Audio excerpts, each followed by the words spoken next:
जैसा कि मैंने इसके पहले वाले वीडियो में बताया था कि अगर आपको नींद लेने में तकलीफ है, नींद नहीं आ रही है या नींद खुलने के बाद वापस नींद आने में प्रॉब्लम होती है, तो बिना दवा लिए, बिना कुछ खाए आप कैसे सो सकते हैं, कैसे आराम से आपको जल्दी फटाफट नींद आ सकती है, उसका मैंने आपको एक फार्मूला बताया था इसके पहले वाले वीडियो में। अब दूसरा फार्मूला मैं इस वीडियो में आपको बताने जा रहा हूँ। नमस्ते दोस्तों, मेरा नाम सुरेश लोहिया है और मेरी इस मोटिवेशनल चैनल में आपका स्वागत है। मैं फार्मूला दूसरा बताने जा रहा हूँ, लेकिन अगर जिसने भी मेरा पहला फार्मूला का वीडियो नहीं देखा है, पहले वाला वीडियो, तो उसके लिए ऊपर आई बटन है, उसको दबाइए तो आपको वो वीडियो मिल जाएगा।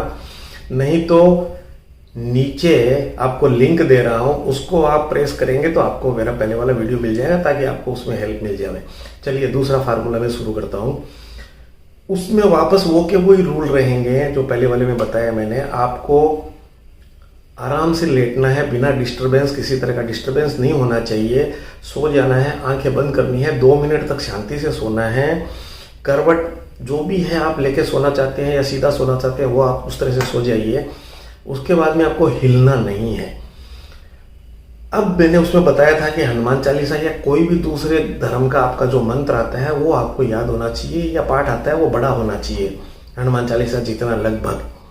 अब इसमें आपको कैसे यूज करना है वो मैं आपको बताता हूँ। इसमें आपको हनुमान चालीसा पढ़ना नहीं है, लिखना है। फिजिकली नहीं लिखना है, आंखें तो आपकी बंद रहेगी। आपको सोचना है दिमाग में कि आपके सामने एक ब्लैक बोर्ड है, वो भी इलेक्ट्रॉनिक ब्लैक बोर्ड है। आप ऐसा सोच लीजिए, उस पर आपको शांति से, जैसे आप लिख सकते हो वैसे आपको लिखना है। सीरी गुरु चरण से रो जय। इतना बड़ा ब्लैक बोर्ड अपने सोच लिया। एक लाइन हो गई। अब वो लाइन यहां से वहां तक भर गई है, तो आप वो अपने आप ऊपर चला जाएगा, यानी निकल जाएगा। वो आपको नया लिखना है। नी जय मैं, इस तरह से आपको लिखना है। मैं पूरा लिखूंगा तो 1 घंटे का वीडियो बन जाएगा। इस तरह से आपको शांति से लिखना है। अब हो सकता है कि आप लिखते लिखते बीच में कोई वर्ड भूल जावे, जैसे आपने लिख दिया, आगे तक आप पहुंच गए, अब आप भूल गए, तो आपको वापस उसको एक बार स्पीड से पढ़ लेना है जहां तक आपने लिखा है।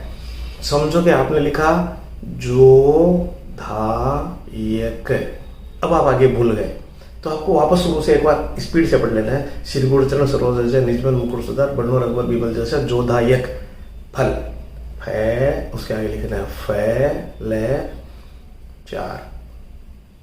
ये वापस ऊपर चला गया। जहां भी आप भूलते हैं आपको स्पीड से वहां तक का एक बार पढ़ लेना है, फिर आपको वापस धीरे धीरे शांति से लिखना है। मेरे को ऐसा लग रहा है आपको समझ में आ गया होगा। नहीं आया मैं फिर बता देता हूं। आपको सोच लेना है कि एक आप स्लेट है या बोर्ड है इलेक्ट्रॉनिक, उसके ऊपर आप लिख रहे हो। यहाँ से यहाँ तक का बोर्ड है, यहाँ से यहाँ तक का बोर्ड है, जो भी है वहां तक आप लिखोगे एक लाइन। दूसरी लाइन पे आते वो लाइन चली जाएगी। आपको नीचे ज्यादा नहीं जाना है, उसी वापस वहीं लिखना है। वापस आपको वहीं लिखना है, शांति से लिखना है, जैसे आप लिख सकते हो। इस तरह से आप लिखते जाइए। जहां भी आप भूल गए वर्ड, आगे वाला वर्ड आप भूल जाएंगे, मेरे को पता है ऐसा होता है। आगे वाला वर्ड जब आप भूल जाएंगे तो आपको स्टार्टिंग से वापस शुरू से एक बार स्पीड से पढ़ के जहां से भूल गए हैं वहां से आपको धीरे धीरे लिखना चालू करना है। मैं आपको बोलता हूं कि अगर पहले वाला फार्मूला नहीं काम किया, ये दूसरे वाला 100% काम करेगा। एक हनुमान चालीसा भी आपका पूरा नहीं होगा, या आप जो भी दूसरा कोई मंत्र आप लिख रहे हैं वो बिल्कुल पूरा नहीं होगा। उसके पहले ही आपको नींद आ जाएगी। वापस एक बार बताता हूं कि जो जमाई होती है, ऐसा आपको बीच बीच में लेना है। मारवाड़ी में उबासी बोलते हैं, गुजराती में बगासा बोलते हैं, इंग्लिश में यौन बोलते हैं, मराठी में जांबाई बोलते हैं। यह आपको बीच बीच में लेते रहना है, चाहे छोटा आवे, बड़ा आवे, पूरा आवे, नहीं आवे, आपको लेते रहना है। आंखें खोलनी नहीं है, हिलना बिल्कुल नहीं है। अगर कोई कहीं गलती होती है तो आप टेंशन नहीं लें, कोई पाप नहीं लगता है। जैसे मैंने पहले वाले वीडियो में बताया, अगर आपको ऐसा डर है तो एक हनुमान चालीसा पहले आप अपने हिसाब से शांति से पढ़ लीजिए, फिर ये आप प्रैक्टिस चालू कीजिए। एक बात मैं आपको क्लियर बोल देता हूँ कि आप जिस भाषा में जनरली लिखते हैं उसी भाषा में लिखें। हिंदी में लिखते हैं तो हिंदी में लिखें, गुजराती में लिखते हैं तो गुजराती में लिखें, मराठी में तो मराठी में, इंग्लिश में अगर आप हिंदी नहीं आती है, बच्चों को अगर हिंदी नहीं आती, किसी को भी नहीं आती है, तो वो ऐसे लिख सकता है SHREEGURU, इस तरह से वो धीरे धीरे धीरे धीरे लिख सकता है, यानी रोमन में। लिखना आपको अपनी ही लैंग्वेज में है, हिंदी में जरूरी नहीं है लिखना, आप अपनी लैंग्वेज में ही लिखना है ताकि आपको इजी रहेगा।